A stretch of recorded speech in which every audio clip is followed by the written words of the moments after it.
భోజన ప్రియులందరికీ ఉగాది శుభాకాంక్షలండి. ఉగాది రోజు నేను చేసిన వంటల్ని ఒకసారి చూసేయండి. ఉగాది పచ్చడి.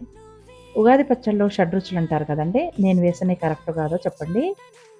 ఉప్పు, కారం, బెల్లం, చింతపండు, మామిడికాయ, వేప పువ్వు. మీరైతే ఏమేస్తారో తప్పకుండా కామెంట్ చేయండి. నేను అన్నాన్ని ఒకేసారి ఒక 3 గ్లాసులు వండుకుంటే అదే పులిహోరకి, పెరుగన్నానికి, పరమాన్నానికి సరిపోతుందండి.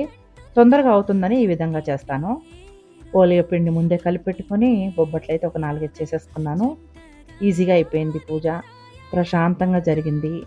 తర్వాత ఈ సంవత్సరం పరాభవనామ సంవత్సరం అంట. ఆ పేరులో ఏంటో కొంచెం నాకు భయంగా అనిపిస్తుంది.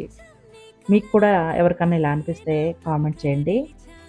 ఎనీవే అందరికైతే ఈ ఉగాది బాగుండాలి.